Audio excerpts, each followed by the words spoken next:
السلام عليكم يا شباب. كنت عايز اسالكوا سؤال كده، عارفين ايه الاوحش من التفليس المادي؟ ان انت ما يكونش معاك فلوس. هو التفليس النفسي. ولو انت مفلس نفسيا هتبقى بالتبعية مفلس ماديا، لان النفس دي هي اللي بتدور كل حاجة. لو انت حالتك زفت وحاجة زي القرف خالص، مش هتعرف تشتغل كويس، مش هتعرف تجيب فلوس كويسة. فتعالوا كده نبسط المواضيع على بعض. لو واحد دايما بيساعد الناس ودايما بيدي كل طاقته لكل الناس وبيساعدهم جدا وبيتكلم مع كل الناس، ومش عارف بيدي كل طاقته لأخوه ولصاحبه، وبيقعد قعدات حرفيا مع ناس حرفيا سامة، بتاخد طاقتك وخلاص، وتقعد تندب وتقعد تشكي من كل حاجة ومتحركوش. فأنت بتاخد طاقة سلبية، وانت بقى بتقعد ايه؟ تندب معاهم بقى. تمام. وبتدي برضو طاقتك لناس تانية، وبتنزل وبتتكلم مع ناس وبتتحرك، وتقعد بقى مع ناس بتتكلم على ناس تانية بطريقة وحشة. فكل دي طاقة بتتاخد منك على فكرة. انت مش الطاقة بس اللي بتتاخد منك اللي انت بتديها للناس عن طريق المساعدة او الكلام او الفعل، لا، كل ده بياخد طاقة منك. يعني من غير ما انت تبقى انت اللي عايز تديها. تفهمين؟ بس عشان انت بتقعد عادات سامة بتقول كلام سلبي، كل ده بياخد منك طاقة. بتلاقي نفسك ان انت تاني يوم مثلا، او في مرحلة معينة، بعد بقى حصلك اوفرلود خلاص، فتصحى من النوم تلاقي ان انت مش قادر تقوم، او ان انت مش قادر تعمل حاجه. انت تعبان، انت نفسيا صفر او تحت الصفر كمان. في ناس بيحصل لها كده، وده اكتئاب فده طبعا شيء غلط. تمام. في بقى على الناحيه التانية في ناس، دي ممكن اسمي الاولانيه دي الاشتراكيه مثلا النفسيه. تمام، لو هنسقطها على الفلوس تاني نوع اللي هو الناس اللي الرأسماليين النفسيين. تمام.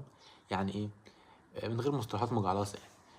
واحد والله عنده قدرة ان هو يساعد الناس وقدرة ان هو يقعد مثلا مع اخواته ويسمع مشاكلهم، او يحاول يحل مشاكل، او يدي طاقته او كلامه لحد، او دماغه حتى لحد.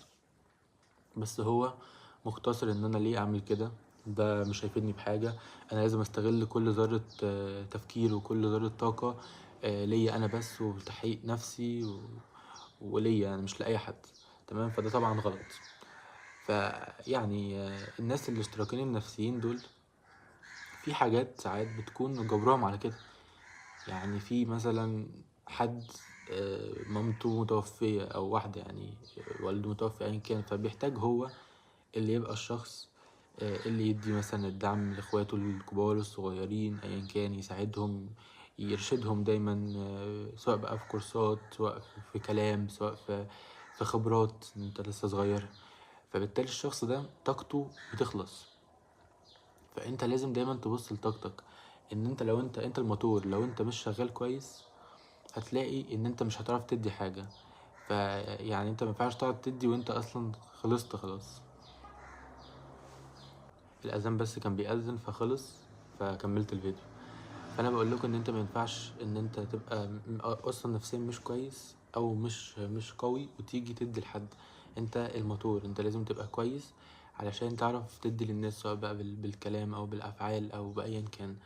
فانت لازم تكون نفسك نفسيا، ده طبعا عن طريق العباده رقم واحد لازم. وطبعا انت تقعد مع نفسك، وفي حاجات قلتها في الفيديوهات اللي فاتت ولكن انت تقعد مع نفسك، تسمع نفسك، افكارك انت، بحس بايه، مضغوط ليه، تحاول تحل المشكله، توصل لجذر المشكله اللي فعلا ضغطاك. مضغوط عشان الشغل، طب مضغوط عشان الشغل ليه؟ علشان تقيل، طب تقيل ليه؟ عشان بشتغل كتير قوي. طب بتشتغل كتير قوي ليه؟ حاول توصل. او ممكن يكون في شخص اصلا مضايقك في الشغل، تمام، فانت حاول توصل لجذر المشكله وتحاول تحلها. فانت لازم دايما تطور نفسك نفسيا وتصلح نفسك بشكل اكبر، تبقى دايما مستعد و نفسيا بشكل قوي، علشان لما تدي كلامك للناس ما تلاقيش نفسك ان انت نزلت. ومش بقولك برضو ان انت تبقى بخيل نفسيا او تبقى كريم بزيادة. التوسط هو الصح، ولا تبقى اللي هو زي الرأسمالية ولا تبقى اشتراكي. الموضوع في النص، عشان انت برضو لنفسك آه لان اللي بدنك عليك حق، ونفسك عليها حق عليك، واهلك والناس اللي بتحبهم. وما تقعدش قعدات سامة زي ما قلت لك، اقعد بس مع الناس اللي تفيدك. اي ناس بتحبطك بتثبطك كلام ملوش لازمة، كلام بيسحب طاقتك، كلام سلبي، كلام انت يعني اللي هو حتى مش مبسوط مع الناس دي او ناس مش كويسة، ما تقعدش معاهم. وصدقني لو انت قعدت مع نفسك وبقيت وحيد ده افضل بكتير. تمام. لو انت قعدت مع ناس مش كويسين بس عشان اسمك قاعد مع ناس وليا مثلا ناس، او قاعد معاهم عشان محسش بالزهق، لا بالعكس، دول هيأثروا عليك وهيخلوك بدل ما انت كده هيخلوك كده. تمام. فالوحدة في اوقات كتير بتكون صح.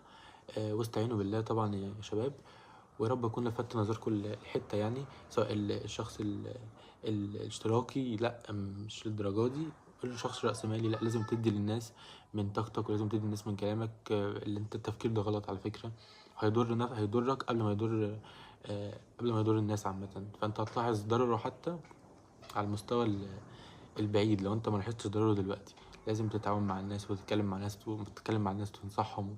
ده لازم، وده بيبني علاقتك بالناس ويبقى جسر مهم، وبيخليك شخص ودود وشخص كويس يعني. فولا تبقى ده ولا تبقى ده. بس اتمنى الفيديو يكون عجبكم، بس يعني سلام عليكم.